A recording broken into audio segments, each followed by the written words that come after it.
On l'a vu contre Susu, la maîtrise totale des interactions. Alors, Crêpe, évidemment, lui aussi a l'habitude, c'est-à-dire que personne ne découvre quoi que ce soit à ce moment-là. Ah oui, mais c'est convenu. Mais le Game & Watch de Raflo, c'est sûrement l'un des personnages de Stop 8 qui a la plus grosse marge d'amélioration parce que c'est l'un des mains les plus récents. Moi j'ai un souvenir de Raflo qui sort le personnage, c'était lors du Brave the World l'année dernière, il arrive sur Susu et il parvient à le vaincre. On était déjà un peu surpris et derrière il a appuyé et ça continue à fonctionner à merveille. Pour l'instant avec derrière une petite phase classique du personnage en juggle. Ce qui va être rigolo c'est que ce sont deux personnages qui jouent selon leurs propres termes. Si vous vouliez voir un petit peu de Smash Bros, vous pouvez passer votre tour. Ouais, après, finalement, du côté de Game & Watch, on va être un peu obligé de jouer à Smash Bros. Oui, Alors, davantage que Steve, tu as raison. C'est ça, avec des options très particulières, hein, ce AB principalement qui va être un peu l'anti-approche du Steve, qui va punir la moindre audace et aussi qui est voilà, l'option de sortie quand on n'a pas envie forcément de jouer le neutral dans une situation qui nous semble un peu inconfortable. Mais il va falloir tourner autour des options de Steve et en particulier autour des gros disjoints de Steve. Et j'ai hâte de voir ce que Raflo va nous proposer pour ça. Oui. Mais cet atterrissage, on l'a vu beaucoup de fois contre Susu. Raflo connaît la méthode, connaît la technique, ça tue particulièrement tôt. Bah, aucun intérêt de ne pas le faire. Quoi qu'il en soit, tu sais que tu auras les dégâts et si tu as le Bury derrière, voilà, c'est soit le dash up smash, soit le forward smash selon le placement et il est très bien fait ici. Il n'y aura pas de kill parce que c'est du bois, pardon, c'est de l'acier, my bad, mais ça n'est pas suffisant pour plier la game et surtout ce Game & Watch pour le réduire à l'état de papier mâché. C'est pas terminé. Derrière, attention, hein, le shield il a été bien entamé. On peut encore survivre du haut de 78% et derrière on utilise le bucket. Effectivement, la stratégie dans le match-up me semble cousue de fil blanc Nolwenn. L'utilisation du bucket elle est primordiale évidemment au vu des projectiles dévastateurs de Steve, mais il y a aussi une utilisation du forward air que je trouve intéressante. Qui me semble beaucoup utilisé alors qu'il y a un reward assez exceptionnel et je pense que le principal intérêt c'est ce qu'on a vu là, c'est la capacité de passer outre le minecart, de faire passer la bombe juste au-dessus et de bombarder la voiture littéralement jusqu'à en faire sortir son occupant. On arrive à retrouver assez facilement le centre du terrain et c'est très difficile de mettre la main sur ce Game & Watch pour conclure la première stock.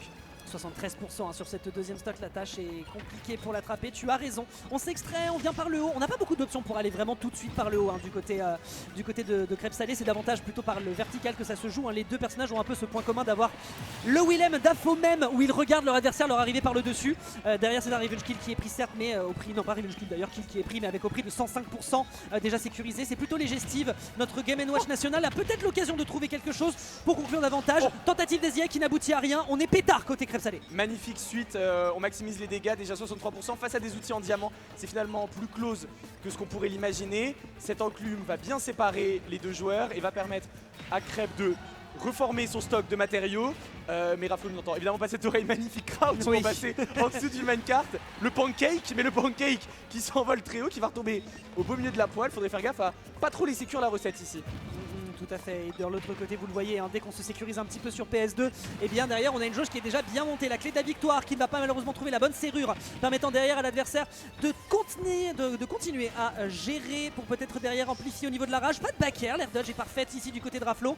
C'est un match vraiment entre deux personnes qui se connaissent fantastiquement bien, il n'y aura pas de commit trop agressif qui est fait d'ici du côté de Raflo. C'est dur, 159% et 89, c'est even, croyez pas. Du côté de Raflo, on voit qu'on aimerait interrompre les séances de minage, les séances de pioche, mais dès qu'on essaie d'interrompre, dès qu'on se retrouve du mauvais côté du mur, c'est la punition immédiate qui vient du joueur BMS. Donc malheureusement, on est un peu contraint au respect, on est contraint à regarder de loin. Et quand on essaie d'approcher avec la bombe, il suffit d'une hitbox pour complètement désamorcer l'approche. Donc c'est compliqué pour Raflo qui, bien vu, réussit à catch cet atterrissage. C'est peut-être les rares moments de vulnérabilité de Steve et il arrive à en profiter. On laisse pas beaucoup d'opportunités passer. Malheureusement, Crêpe a un niveau qui fait que des opportunités, il en laissera pas beaucoup. Et on le voit, hein, il change de stratégie, il décide de passer par la case de l'or pour taper vite et fort. Et c'est déjà beaucoup de dégâts qui sont récupérés contre Raflo qui tente de trouver une ouverture. Mais tu vois, dès que tu vois que la frame data elle est broken, c'est un peu plus compliqué. Il saute par-ci, il saute par-là, il espère, il attend, il veut faire la couleuvre et trouver une ouverture. Et finalement, ce sera le cas ici par un petit jeu de juggle qui n'est pas assez suffisant. Raflo qui a complètement oublié que le nez dépassait sur le bloc, permettant d'ici de prendre quelques menus dégâts. Il est déjà en danger de mort. Et là, on force le double saut avec ce mur de 4 de haut. Mais qu'est-ce que c'est que ça? Ouais. Le Burj Khalifa qui conduit Raflo directement dans un mauvais saut, dans une mauvaise passe. Il y a un contrôle du terrain par les blocs de Steve. Et là, j'ai l'impression que la mobilité de Game & Watch joue un peu contre lui. Il y a Game & Watch, excellent perso défensif, mais quand il s'agit d'agresser, quand il s'agit de partir à l'avant, Qui parfois avec du retard.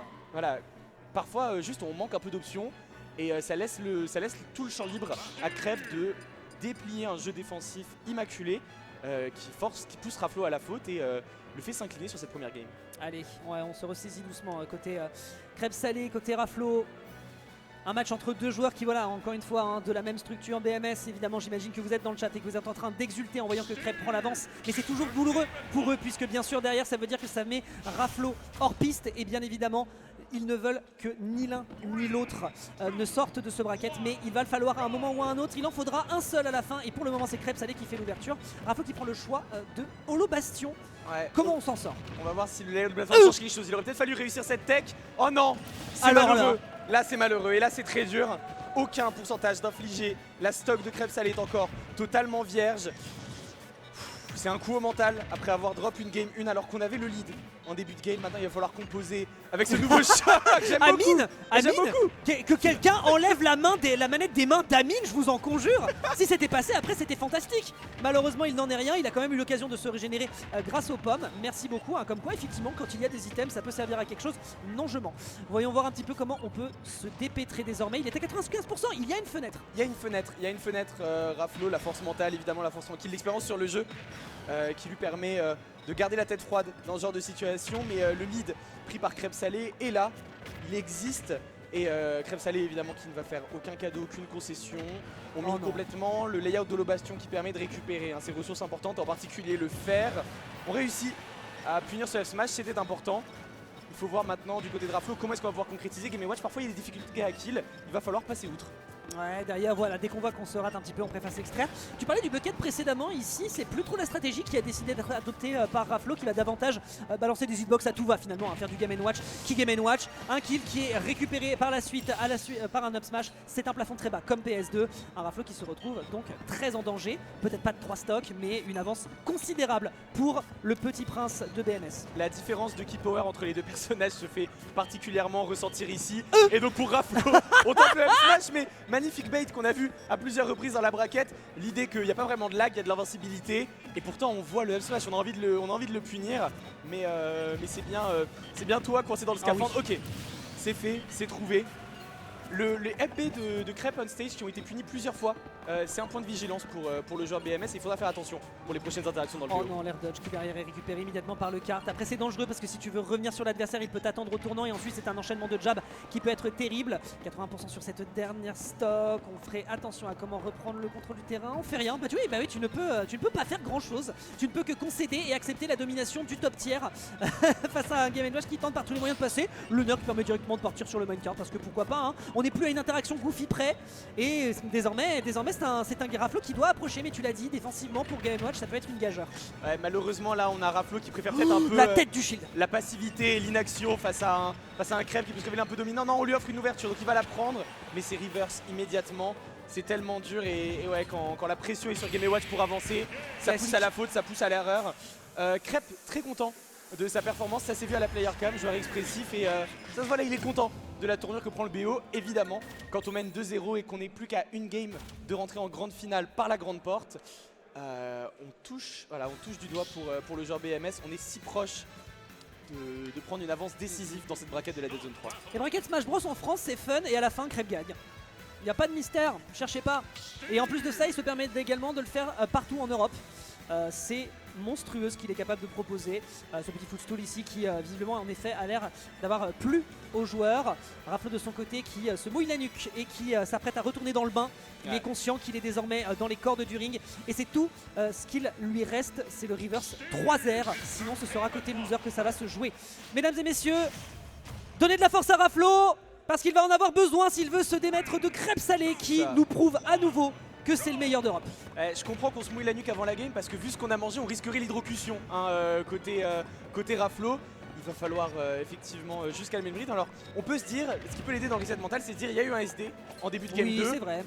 Ça truc la donne.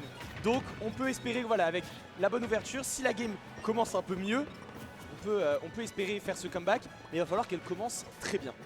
Mais en fait le problème c'est que quand tu as un Crêpe Salé qui est content de son gameplay, gonflé à bloc, qui est en train de nous faire un gameplay carré comme ça, va malheureusement trouver des failles, et bien ça commence à être de plus en plus complexe avec un Raflo qui tente autant que possible de balancer un petit coup de trampoline, un petit coup de bombinette par-ci par-là. Derrière, grosse surprise sur le bloc qui cancel au dernier et qui permet de choper à nouveau la chute de l'enclume. Non mais c'est pas possible, c'est du travail de lab à ce stade. Et si contrairement à la foudre, l'enclume peut frapper 2 fois au même endroit et c'est bien ce qui vient de tomber sur le coin de la tête de Raflo, aplati encore plus par l'enclume. c'est très dur. On peut pas forcément s'attendre à ce genre On peut de dire que bêtises avec Raflo est Steve. à plat finalement. C'est ça, là, complètement rablabla. Le side B qui partira dans le mauvais sens, petit miss input. Et Crêpe, il va profiter de chacune de ses erreurs, de chaque micro détail. On revient tranquillement sur le terrain. Qu'est-ce que c'est difficile, on est crafté, on est sous or pour Crêpe, donc les hitbox vont sortir vite, donc on peut se permettre de jouer des situations compliquées, juste poke le shield tranquillement, on ne laissera Raflo aucunement respirer et Crêpe peut même directement repasser à l'attaque. Qui lui donne immédiatement un petit espoir pour revenir sur le stage tranquillement de son côté. B à nouveau, hein, ce n'est que pour dire à l'adversaire que c'est compliqué de m'attraper, mais tu en parlais un petit peu précédemment. Jouer défensivement d'accord, mais derrière ça veut dire que quand tu redeviens agressif, on t'anticipe d'autant plus. Et c'est exactement ce que va réussir à faire l'adversaire, mais l'attaque est absolument stellaire. De l'autre côté, on arrive encore à survivre de par la présence de ce bloc. Par pitié, tuez-vous, faites des trucs. Oh là là, le bloc complet, mais ce qui est bloqué, c'est bien la possibilité de mettre des kills sur cette map, puisque 2 smash successifs auront été interrompus. Alors finalement, ça fait augmenter les pourcentages et ça permet à Raflo de trouver ce back air in fine. Plutôt bien, on a quand même le diamant dans la poche de Crêpe et ça va être une arme déterminante. Il décide de le crafter maintenant, donc on a en plus confiance sur la possibilité de terminer très vite la stock de Raflo et directement enchaîner sur les chapeaux de roue pour la stock suivante. Ce minecart peut être dangereux, évidemment. Raflo sera protégé par les blocs, heureusement. Mais voilà, juste regardez l'inventaire de Crêpe rempli de fer. Ouais, c'est terrible. Ça va être dur. Ouais, c'est terrible là pour le coup. Faudra faire attention à ne pas avoir d'excédent. Peut-être une petite prise de sang par-ci par-là, mais de l'autre côté justement il a le sang chaud, il a le sang bouillant même, regardez, il est en train de bouger dans tous les coins, il couvre absolument partout, du backer, qu'est-ce que tu veux faire contre ça quand tu t'appelles Game & Watch et que t'es juste là avec tes petites bombes et tes petits filets pleins de poissons. On va quand même contenir cet enclume pour éviter une mauvaise surprise. Le poids qui est qui lui permet quand même tout de même de survivre. Petite frayeur qui s'est faite de son côté, derrière Upstro, pas à la suite de ce Denner, parce qu'il le cherche, c'est comme ça qu'il rentabilise le plus. Derrière, bon écoute, si on se permet de créer l'arc de triomphe au passage, juste pour la postérité, c'est nickel, et on permet quand même d'aller jouer un petit peu au flipper avec ça. Merci Crêpe Salée pour les travaux. Ok, on va sortir enfin de la dame de fer. C'est un chantier le truc. C'est ça, on va pouvoir revenir. Ok, magnifique backer. Est-ce qu'on a encore le saut? Non, il a été consommé. Donc c'est avec le minecart obligatoirement et on s'attendait pas forcément du côté de Raflo, surtout un minecart aussi rapide sous boost. Magnifique backer, bien agressif. Ok, du côté de Raflo, il va falloir des audaces de la sorte, des up B, des backers. Il va falloir approcher d'une manière ou d'une autre. On ne peut pas laisser la barre d'inventaire se remplir à nouveau, mais Crêpe juste attend, terrifiant. Il le regarde dans les yeux. He's staring there, menacingly. Il me regarde, ouais, l'invincibilité qui contient Enclume, voilà, ça c'est cousu de fil blanc. De l'autre côté, on s'extrait à nouveau. J'aime beaucoup le fait que Raflo soit conscient de le close quarter, c'est pas pour lui. Il doit impérativement soit trouver une ouverture, soit tout de suite s'extraire le plus rapidement possible. Attention par le bord derrière, on détruit le bloc pour le retour sur le trampoline. C'est très bien joué. Ça permet pas encore d'aller chercher une stratégie pour prendre le kill, même si l'adversaire est à 130, mais c'est à minima un second souffle. C'est pas mal les multi-hits utilisés par Raflo ici, le back air et le neutralaire, ça perturbe bien le rythme défensif de Crêpe qui a parfois un peu du mal à rentrer à travers. On n'aurait pas dû survivre à ça et ça va frustrer Raflo parce qu'il va falloir travailler encore pour trouver un nouveau hit. Ça va laisser le temps à Steve de miner. Donc le problème c'est que chaque seconde où Steve vit, c'est une seconde où Steve devient plus dangereux et quand le bloc le protège, la frustration commence à monter. Il faudrait pas perdre le nord. Il va falloir garder la tête froide pour aller chercher ce kill, mais c'est tellement difficile pour Raflo qui redouble d'efforts, mais Steve semble définitivement coincé à haut pourcent. Et pourtant il est passif et pourtant il y va doucement. Il sait qu'il y a une ouverture, mais il faut prendre cette vilaine stock. Le forwarder sur la plateforme qui fait terriblement mal au cœur, enchaîné par le backer qui tue toujours pas, mais c'est pas possible, par pitié. 179 pour Steve, d'accord, le perso c'est du F-Fighter Pass 2, mais par pitié un peu de bonheur pour le Fighter Pass 0. Le Game & Watch qui va en plus de ça se cogner, c'est peut-être les dernières interactions qui jouent. Non, échappatoire, mais 30% supplémentaire. Crêpe Salée qui tisse sa toile autour de l'ancien joueur BMS. Il y a toujours une épée en diamant et on est dos au mur, donc ça va être facile pour Crêpe de bait l'approche et de simplement lâcher l'action. On va recrafter avec le diamant alors qu'on est à 182%. Il n'y a plus aucune mesure, il n'y a plus aucune économie. On donne tout, on dépense toutes les ressources à notre disposition pour conclure cette game. On essaye de crafter, ce sera pas fait. Raflo, il faut tuer maintenant, c'est nécessaire. C'est tellement dur. Quel jumpscare, c'est pas possible. Ça n'est pas possible. Tu te balades et d'un seul coup il y a un train fantôme qui t'arrive dessus. C'est oui, parce que why not. Trop, pas pitié. Oui, et punaise, il était temps, petit navire. Merci beaucoup. Derrière, permettant d'enchaîner à 93. La tâche est dure et de ton côté, Crêpe Salée va se permettre un peu plus de risque. Il va pas tenter side B. Il tente le side B bien sûr, mais ce sera un 6. Il fallait 3 points supplémentaires. Mais derrière, il réenchaîne un peu de juggle par-ci, un peu de juggle par-là. Il prend déjà un peu plus de points. Ça va être un petit peu plus transpirant du côté de BMS. Il reste 1 minute 30. Je sais pas si ça va jouer, mais il reste 1 minute 30 et je sais pas si les joueurs en ont conscience. Mais ça va être important et non, ce backer, c'est peut-être la fin, évidemment, c'est la fin. Le diamant, Crêpe, impérial, le jeu défensif de Crêpe. Il y a eu une patience, il a fait aucune erreur, il savait qu'il contrôlait le terrain, il savait où était sa zone. Et quand il est comme ça, dans cet état sur Steve, avec ce niveau de maîtrise, c'est malheureusement imprenable, même quand on s'appelle Raflo, même quand on est un des meilleurs joueurs.